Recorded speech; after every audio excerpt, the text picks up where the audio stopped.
So last night, I was putting up a new tent somebody gave me because my old tent is down going down the drain. And I was putting it up by a tree, and near a tree, I guess. And I moved one of the branches kind of away from the tree, and snapped back and hit me in the face, and scratched my cornea. It's really really bad right now. It hurts like hell. I had to go to a hospital, which I didn't want to go, but I ended up going. And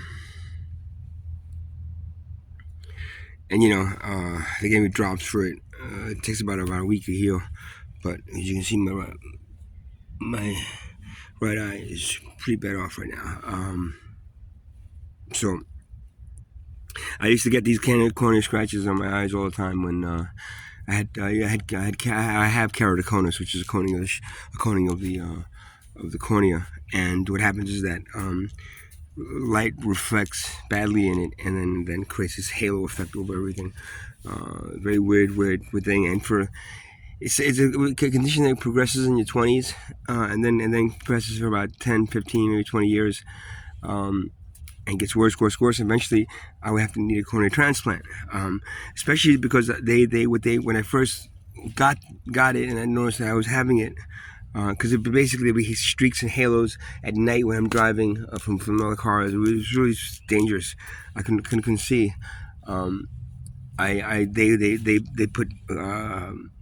They fitted me with hard lenses, contact lenses, gas permeable lenses first, but then hard contacts.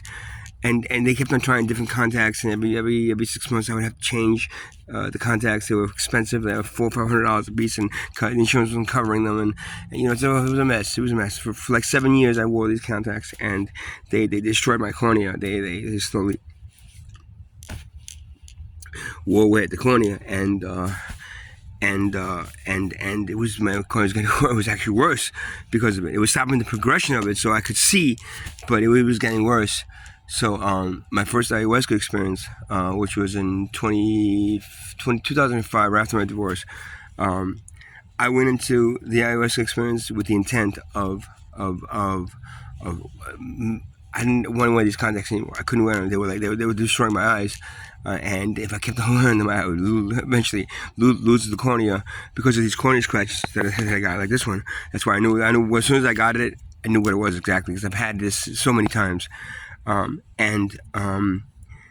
I went in with the intention of healing this, and that's why I believe in plant medicine so much. I mean, you can't blame the medicine. You can't blame the plant. You got to blame the person, selling the plant. Holding a plant in one hand and a wad of cash in the other, saying, "Hey, I made all this profit on selling the plant." That's who you blame. And society makes the plant legal, and the government that makes these plants legal. Well, let me tell you something. What happened in my experience? I went in there with these contacts, and this is conditioned that I had no way to be able to avoid possibly getting a cornea transplant.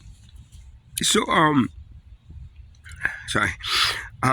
went in with the intention of healing these eyes, or doing something that I wouldn't have to wear these contacts. Well, that's the first time, and probably the only time I really had an experience where I've done different types of plant medicines from a very young age. I've done other things. Ayahuasca was the first time I've done DMT and ayahuasca, and it literally, within about 45 minutes after the initial vomiting and all that other shit that happens, I started seeing these little you call it little firefly type beings coming through my body.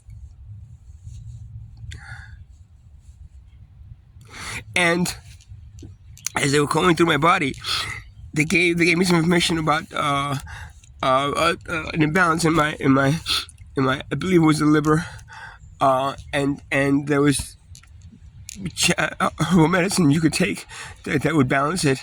They told me about. They mentioned to go to an acupuncturist to get the herbal medicine, and also doing something called a three-part 3-part pulse that they do in Ayurvedic medicine. And he did it, and he prescribed it. But then they said to me, your eyes. They said, stand up and look at the light. Look at that light there. There was a light in the room. I had actually made the ayahuasca myself because I couldn't find it anywhere, so I ended up buying the ingredients, making it myself. So I was in my house in Fort Lauderdale, and I stared at the light, and of course I saw the light, and you see this halo effect. It's called keratoconus. It's halo effect over it. It's like I said, but now I want you to focus the right side in the center of that light, and I focused on the center of that light. I know. Sorry, I know I was gonna get this emotional about it, and as I did that,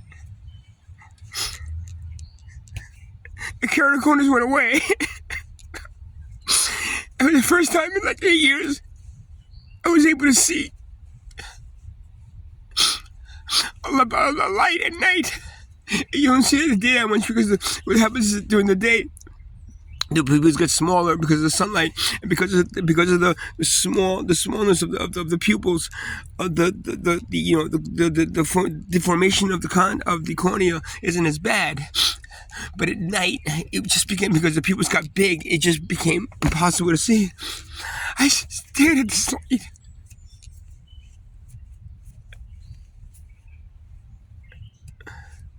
And it went away. I stared at this light first time in 8 years, the right way, and my condition went away. Then they said, okay, now ease your eyes up and just go back and look at the entire image, and the condition came back. So in that first ayahuasca experience, the spirits taught me how to refocus my eyes to be able to overcome the condition. I'm sorry, I was going to get this emotional. I don't know if I should put you in posters, but... And since that day, which was 2005, I had worn the contacts for 8 years. These contacts, gas permeable, hard lenses, they were destroying my fucking eyes. I'm sorry. First time in 8 years, the condition went away. After that first ayahuasca experience, I never wore contacts again. I've never had contacts in my eyes. I threw the ones away. Every ophthalmologist I go that says, well, maybe the contacts. No. I'm fine. Just make sure my cornea is fine. That was 2005. It was 20 years ago. If I did not do that ayahuasca experience, and I did not go into it with the intent to heal this fucking eye and to heal the condition that I was having, I would have probably worn out my corneas and had to do a cornea transplant to be able to see by this time in my life. So again, next time you put down a plant medicine, next time you point fingers at people that do it, don't blame the plant. The plant has spirits, and they're healing. And they will heal you, and they will help you. Blame the people that take that, and all of a sudden turn it into something they can make a shitload of money on. Like Zen Leaf. Don't put them down, because they've been nice to me, actually.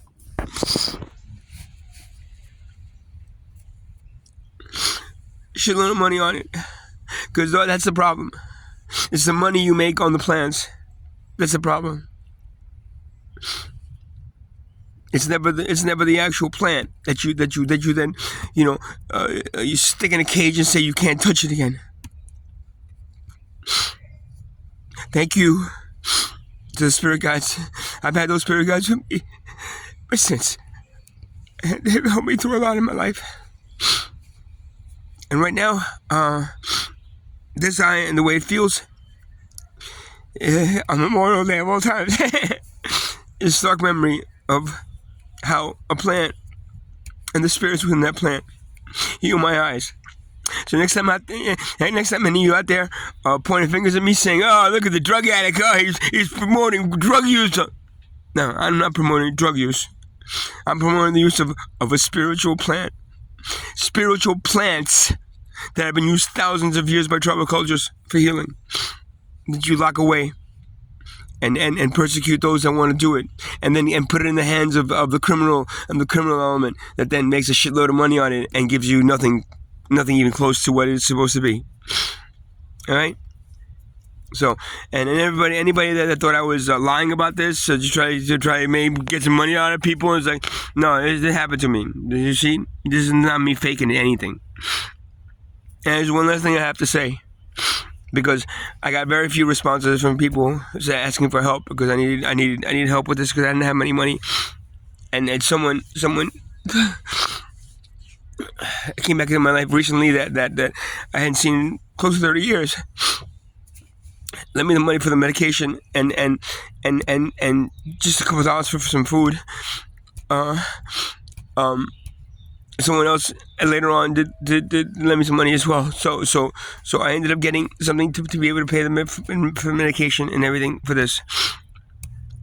But a lot of people that I helped throughout my sound healing career, my drumming career, whatever you want to call it, career, whatever, the things that I was doing, the drumming and the sound healing work, never even bothered to ask me how, never even bothered to say, oh yeah, you need some help, that's fine.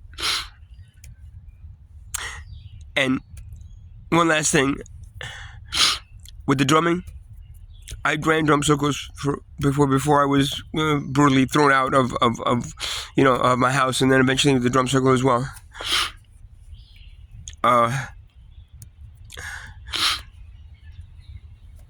I never charged for drum circle. Never charged. Never. When we were in Occupy Wall Street, we put a bucket out. That's about it. I've never really charged for a drum circle that I've done. The ones that I did that were considered pretty good at the Jersey Shore, Never once I tried. And people would say, "Oh, you gotta charge money. You should charge money." I said, "No, I'm never gonna charge money for this. This is me having fun with some friends and getting together every week and making people feel that communal feeling in drumming. If I start charging people, it takes away that communal feeling."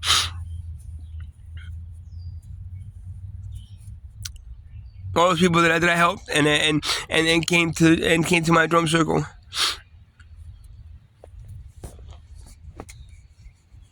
And one even raised their hand to help me.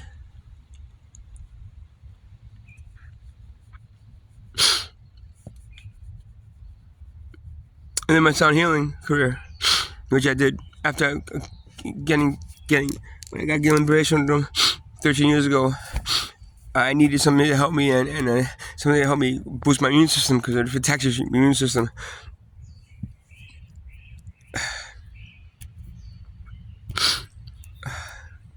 I started going to a sound healer, and wow, my body felt better because it needed that boost immune system. Doctor said, "Oh, you can be like this for the rest of your life, or you can get a lot better. It all depends on your immune system and how it builds."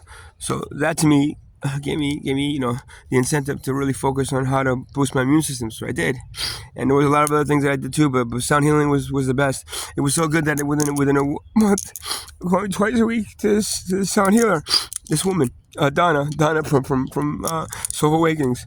I went twice a week for just about a month. I felt so much better that I ended up buying the crystal ball myself, and doing sound healing on work with all those different tools that I had that I ended up selling. I did all those every day for myself for months, and it got so good that I felt so much better. I mean, better not. I still have Guillain-Barré syndrome. I still have it in my body. I still have it. I feel it. It affects different parts of your body. Your especially your nerve endings. It's a virus that tricks the immune system, attacking your central nervous system. All your nerve endings are in agonizing pain. And I still feel it, but it helped me to tolerate the pain to the point where it literally. Once I was when I was doing the sound healing work, it would go away. And, so of course, sound healing work, I did group sessions and individual sessions, right? So the group sessions that I did, I charged $10 for the class, and we'd fill up with people, $10, and people would say, oh, you should charge more for that, Zen Leap charges, not Zen Leap, Zen Den charges $40 for this, and, you go to Manhattan and you can't even get into class. If you get to class, it's like $100 for just for one class. You just charge more than $10. I said, no, I don't want to charge more than $10. And if you came to the class and you didn't have money, I said, no problem. Sorry. It's very emotional right now. And I'd say, no problem. I never turn anybody away. Never. Oh, I got a couple bucks. I'd just throw it in there. Don't worry, come on in. I did it for 8 years. Individual sessions I did for people. That in Manhattan, in most places were charging $300 for a session. In Manhattan, it would be a ridiculous amount, like $500 per session, an individual one-on-one healing session. I would charge based on whatever you could afford, from 0 to 150. And they said, "Oh, you're charging too little for that. You should charge more for that." No, I don't want to charge more, because if the person doesn't have it, I'm able to do it. Sound healing became very important to me because it healed me. So I wanted to show people how it heals you. I never turned anybody away.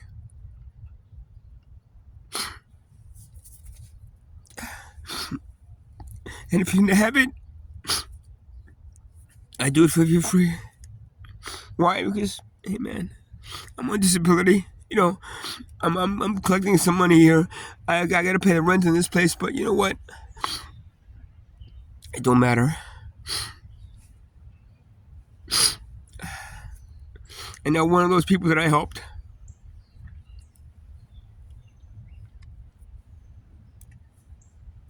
I didn't win. So thanks for not believing that this was real and thinking that I was trying to milk money, pay for money. Just say, oh, you look at me, I'm hurt. Please give me some money, because I didn't do that. I don't fucking do that. Everything that I say is true. Everything that I ask for is because I need it because I'm out here doing something to fucking try to help this miserable civilization, this miserable excuse of a civilization to survive. And no, not anybody out there either believes me or even understands what I'm trying to do out here. And for that,